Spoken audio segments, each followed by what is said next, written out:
Hi, team. Hello and welcome to our very first session on the Greenplum SQL Editor. I'm Nimish Shavarsekar, and I'm one of the product managers for the Greenplum product. And what I'm planning to present is an introduction to the Greenplum SQL Editor, its features, and how it presents itself and helps customers to edit queries, do a lot of different things with your Greenplum cluster, and then we can go about like a short demo about the tool as well. So we'll get started, and I hope to cover like most of the features of this tool. And hopefully, after the end of this presentation, you will get a good understanding on how to effectively use the Greenplum SQL Editor. All right. So, what is the Greenplum SQL Editor? It is basically an integrated tool that is supplied with your Tanzu Greenplum installation, and you can download the tool from the Broadcom customer support portal. It is basically used to run SQL queries by connecting to your Greenplum cluster, right? So it is a nice little user interface with a tool where you can edit, write, execute queries. You can save the query results and the query itself to your local file system. You can view the results of your SQL queries in line, so it gives you a nice table format of the output of your SQL queries. It has a object explorer on the left-hand side plane where you can look at the database, all the different schemas within the database, all other objects within your database like views or indexes, materialized views, table spaces, all of that are listed on the left-hand side pane of your SQL editor. You can look at ER diagrams within your database. So if you need like a representation of the different objects within your database in a ER diagram, which is your entity relationship diagram, it gives you the ability to generate that as well. As I said, we have a nice object explorer on the left-hand side, which gives you a list of all the tables, schemas, views, etc. And then uh, based on the object type, you can create certain DML and DDL activities on that object once you right click on it, right? So based on whether the object is a table or a view or a database or a schema, like you can perform certain activities on that object. We also have an auto completion feature for the SQL queries that you are writing in the tool. So it gives you certain suggestions or hints or like certain like ways to auto complete your query. It's up to you whether you want to enable or disable this feature. Like we have a toggle switch with which you can disable this feature. So based on your requirement, you can switch it on. And eventually, you also have a queries history plane. So if you want to look at a historical list of queries that you've run in your SQL editor, like go back a few days or a few weeks and check to see what all queries you ran, you can check it through the queries history pane as well. And so we'll go through some of these items as I present the demo, but then I've also attached a screenshot for it as well. All right, another set of key capabilities that this tool has. Firstly, like you can install this tool on Windows, Mac, and Linux. And we also have a web-based deployment for this tool in the recent release. Uh, so some of the key capabilities is, yeah, of course, you get syntax highlighting and autocomplete feature that I just spoke about. You have a way to browse the schema within your database, and you get to see what all tables, etc., are available for you to query. Now, this also depends on how permissions are granted to the role with which you've connected to the database, right? So you may be able to see certain tables, but then if you don't have permission to access them, you will obviously not be able to run queries against it. You have the queries history section where you can see a list of all the queries that you've run across the database. You have a way to generate some query templates. You can export result sets for your queries into CSV or XLS formats. We plan to add more formats to the product in upcoming releases, but then just know that like if you want to export the result set of a query that you just ran into a CSV file, for example, you can do that currently within the tool.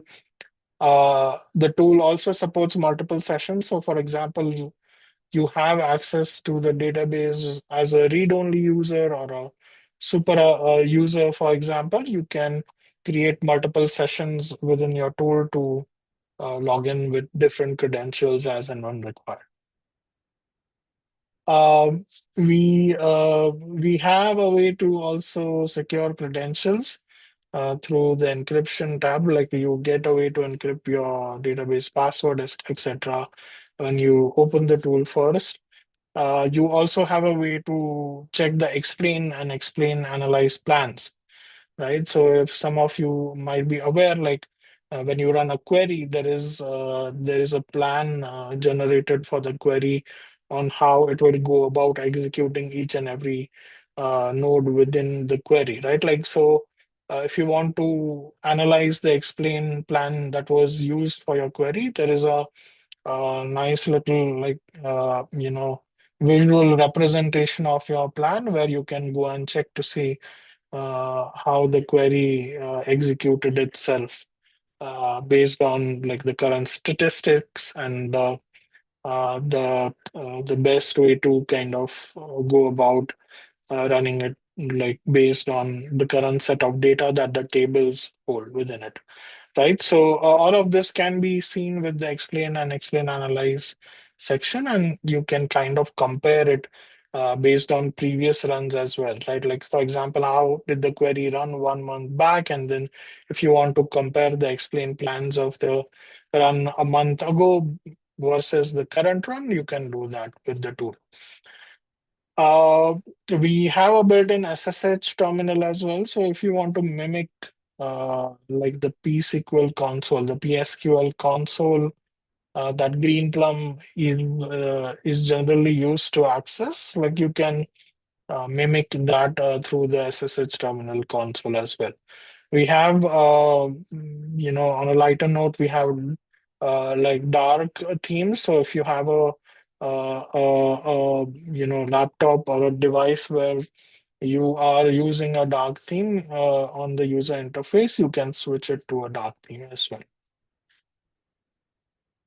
We have a SQL query toolbar, right? Like, so the tool, the Greenplum SQL Editor is going to be majorly used to execute SQL queries against your Greenplum database, right? So you have a SQL query toolbar where you can, import a existing query that you may have, in a text file or a SQL file somewhere. So you can import that SQL query inside your tool. We have a way to ident the SQL query that you're writing, kind of format it better in a way to, read it uh, like in a much better way. And then, of course, like if you want to export the contents of a SQL that you've written in the tool, and you want to save it for future reference, like maybe 10 days down the line, you can save it as a SQL file outside onto your local file system. You can save the snippets of the current SQL code that you use, maybe in a separate snippet file that can be referenced for future use as well. So most of these features are pretty common to some of the SQL editors that are available out there in the market, but then Greenplum SQL Editor also provides them as standard once you install it. Now coming back to like some of the authentication methods that you can use with the tool. So firstly, we have your native database authentication, which means uh, you would have to have a user enabled within your Greenplum database to access the tool, right? So this is your standard PGHB authentication that goes via a Greenplum native authentication, right? So you can use that user to connect to that database with your username and password, right? Like so that goes via the PGHB con file, and then Greenplum kind of authenticates it back to you, and then you can connect it via the authentication type, right?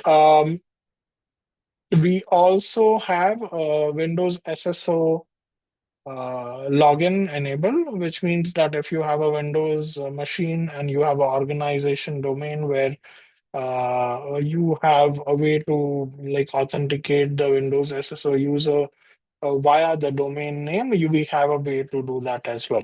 But note that the current domain user that you're using, there has to be a mapping to that user against your Greenplum database, right? So when you log in using your SSO credentials, Greenplum should recognize that as a valid user in the backend, right? So make sure that that is configured as well. In the future, we might end up adding some other authentication types. But primarily, currently, the main ask is to make sure that the user that you're using is authenticated on the backend side on the Greenplum database as well. Now, note that in Greenplum, like you might have a username associated with your login, but there might be a role that you might be assigned within the Greenplum database as well, right? Like, so you might have a super user role assigned to yourself, or a read-only role assigned to yourself, or a role which has been customized to access only certain tables or certain schemas within your database, right? So uh, we also plan to introduce a tab within the login page where you can set the role that you will be using against the username. Currently, you would have to switch the role. You was using the set role, command, and it will set the role accordingly within your SQL editor. But then you will have to manually do that. But then in the future release, in the login page, we will provide a role specific, text tab where you can set the role that you want to use with your current user. All right, some snippets that I've provided here as part of the presentation, like this is your general look and feel of the SQL editor. This is the object explorer where you will be able to see the databases, the schemas, the table inside your database, and then you have all the other objects like triggers, views, indexes, partitions, etc., like within your database that can be viewed and explored using the Object Explorer. Now, remember when you right-click on any of these objects, right? Like it may be a table, it may be an index, it may be a schema or a database. You get certain actions pre-configured within the tool, right? Like so, you can take certain actions like inserting a record in your table or updating a record in your table, etc. All of these can be considered as pre-configured templates. Once you click on them, it will generate a SQL for you that you can use to perform the necessary action. So you don't have to like manually write the entire SQL. Like when you click on one of these actions, it pre-generates like a SQL for you that you can use to perform that necessary action. And that is applicable to all of the objects within the Object Explorer. Based on the object type, you will get a certain set of actions that are Greenplum compatible, of course, right? So the SQL that gets generated is Greenplum compatible. And this way you can perform those necessary actions based on the SQL. This is your query editor tab. So a general look and feel of the query editor, basically a space where you can write different types of queries that you need to run against your database. You can either play the entire set of queries that have been listed in this particular section, Or the second button basically allows you to play only the selected query, right? So if you have to run a certain query within the list of queries that have been written in this particular form, like you can just select the query and run this using this particular button. You also have a way to export search. This particular button gives you all the history that has been like generated within this session. So if you've logged in with a particular user and you run a set of queries in the past few days, with this button, you will be able to see all the list of queries that you've generated. You have a way to also import SQL files or export the result set out onto a local file system. So this way, these buttons can help you like export a result set out into either a CSV or a XLS format. The result sets that you see here, this is your result set, where you will be able to see the rows that were generated by the SQL query. Messages basically shows you any errors or warnings that were generated during the execution of the query. And explain is basically your explain plan, which is generated as a visual representation of your plan, where you can go and see what steps did the query take to generate itself. As I mentioned, the visual explain plan is like a nice little representation of the nodes and the various paths that the query took to generate a plan for itself. It gives you various other options as well, like on how to view the explain plan. You can basically use this to like check the particular plan of a query, like maybe a couple of weeks back, and see to if there were changes to the plan as you are running it currently, right? Like, so if you want to see if the performance of a query has degraded over a period of time, you can compare the explain plans of the previous run versus the one currently. So this gives you a nice little representation of that. The history tracker, the button where you will be able to see all the sessions that all the queries, sorry, that you run in your particular session. Gives you a representation of the time, the duration, the status, and the particular database that you run the query against. There is a duration range as well, like you want to go back to a particular timestamp, you can select a larger range for it. Now, if you double click on one of the query, right, like it will basically load it in your editor tab. And that query you can just basically use to run it again if you want to rerun a query at a particular point of time.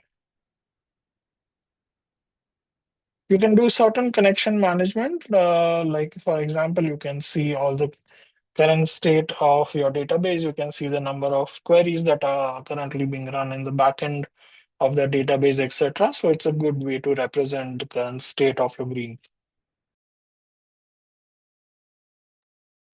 All right.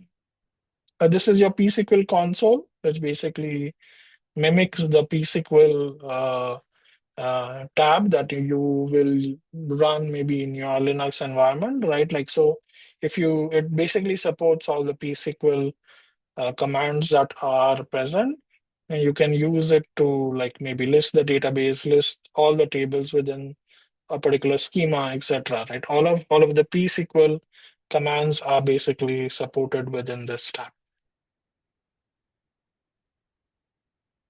You can also create extensions that are currently available with the Greenplum version you are using. So extensions like GPSS or PL Java, etc. All of these extensions are supported within this SQL editor. So you can select the particular extension you need. It basically generates the extension SQL that you need, and you can then run it based on the output. All right, now I'll switch over to the demo for the particular tool. And what I'll do is go through some of the current features that are there with the tool. So getting started with the tool, this is how the tool looks like when you first install it. And when you start the tool, the first thing you would need to do is add a connection to your Greenplum database. This is where you will name the connection based on whatever is the connection type, or maybe read-only user, super user, etc. Better to choose a name which wisely describes the type of the user. The type would be your Greenplum database. This particular setting called the group helps you group all the connections that you want in a particular set, right? So if you are generating connections for, say, 3 read-only users, you can name the group as a read-only group and then save it under that particular name. The server would be your Greenplum coordinator host, and the IP of that host would basically represent the current, Greenplum environment. Database would be the default database that you need to connect to. It can be GPadmin, can be any other particular user database that you want to connect to by default. The port would be your Greenplum coordinator port, and usually it's 5432 by default, but then it can be customized based on requirement.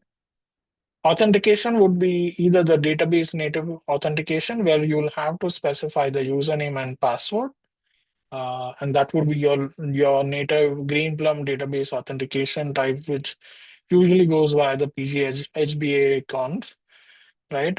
You also have a way to specify the Windows SSO login. So you just specify the username of your Windows SSO. There's no password, of course, because it gets authenticated via your current, Windows AD, or maybe some other SSO account, right? And this is usually needs to be mapped with a Greenplum user in your Greenplum native HBA settings, right? So this is also another option that's available. You can specify some additional parameters like SSL mode, SSL key, certifications, connection timeouts, etc. Some config parameters, but these are not mandatory. These are all optional, and so you can set those up. Um, you can use connection strings, like for example, PostgreSQL connection strings. We have a roadmap item to introduce ODBC as well in the future, but currently you can use some customized connection strings if needed. Um, you have a way to also access the Greenplum cluster via the SSH tunnel. This is usually helpful in cases where you may not have a direct access to the Greenplum coordinator, right? Like if you have to go via SSH server, you can configure the SSH tunnel via these settings. All right. So I'll go back and connect to the cluster based on the current credentials.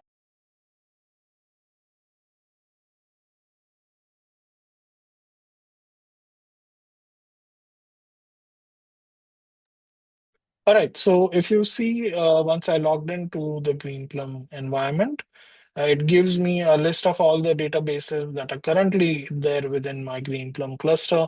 Now, if I right click here, you will see some settings here, like on the Greenplum environment. So for example, it gives me a list of the backends that are currently running within the environment.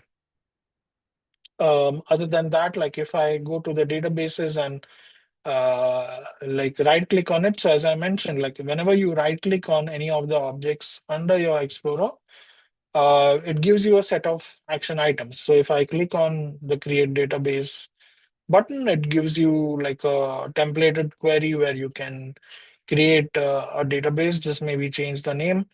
It allows you to set certain like parameters based on your requirement, but then they are commented out since they are not mandatory, right? Like you can set them based on your requirement.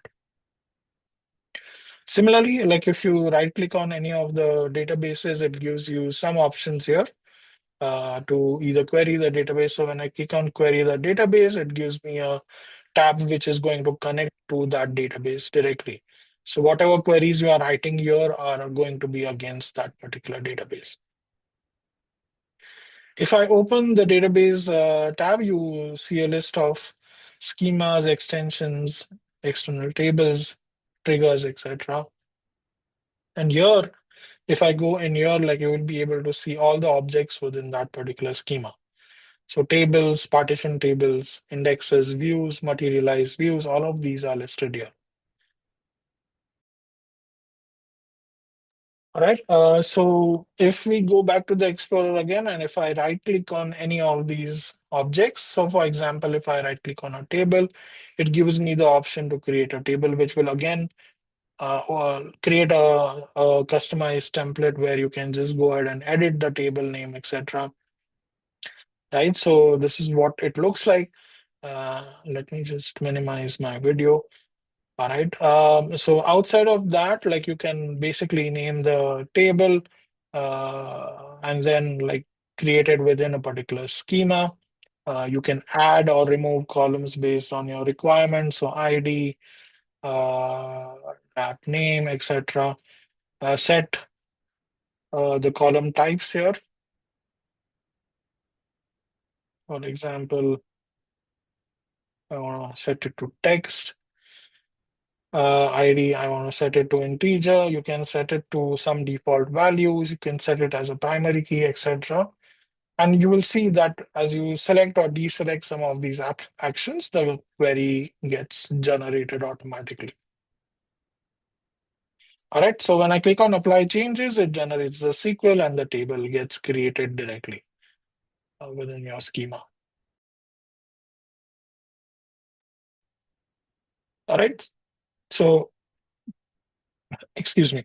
So when I open the table, you will be able to see the column. If I set primary keys, foreign keys, indexes, etc., all of them will be shown here.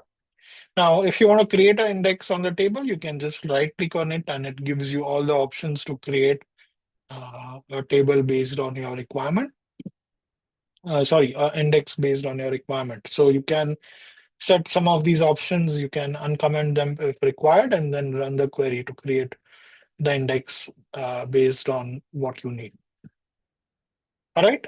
Other things that you can do, like for example,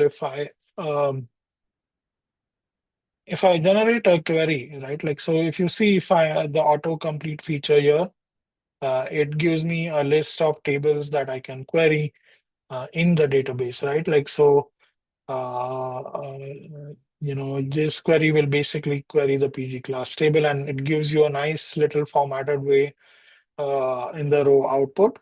You can save the query onto your local file system, so it gives you a way to save it out somewhere on your local machine. If you want to load a particular file, you can click on this button to do that. Uh, if you click on the explain plan, now this is a very simple query, but then explain plan also shows you details, some of the details, right? Like what it does, what's the query, what are the stats, and etc. Right? Like the messages tab will tell you if there's a warning or an error that was generated with the query. If I click on the history button, it gives me a list of all the queries that were previously uh, run against the particular database, right? So if I double click on one of the queries, it will open that particular query for me, and you can basically again run it uh, if needed. Now, this gives you a nice little error message if there is a failure, and you can basically go ahead and like fix the error based on your requirement. What else? You can also create extensions. So go into the extension tab and you can select all the list of supported extensions you need.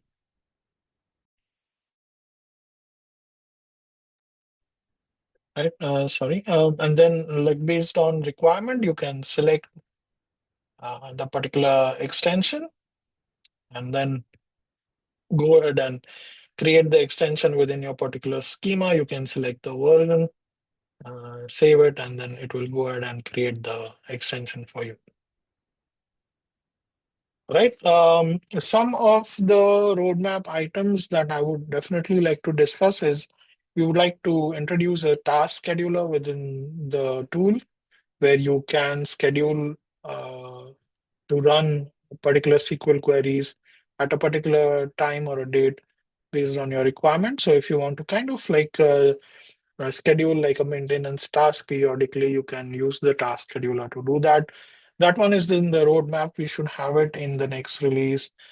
We also plan to do some form of a AI integration with the SQL editor where you can have a chat option, an AI option where you can chat with a bot and like it will help you like generate queries, etc., based on requirement.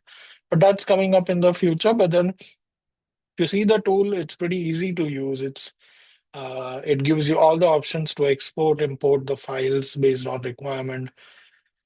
What else? Like you can create table spaces against your database. However, note that this requires super user privileges to do that. And of course, like if you are logged in with a role which does not have permissions against certain schemas, you won't be able to query the schema or the table based on your privilege. So feel free to test this tool out. It's going to be helpful if you are a regular developer, SQL developer that are writing queries against the Greenplum database. But then feel free to test it out and let us know how it works.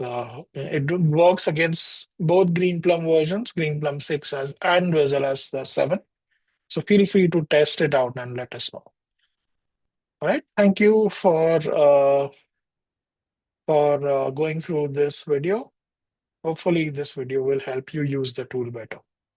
Thank you.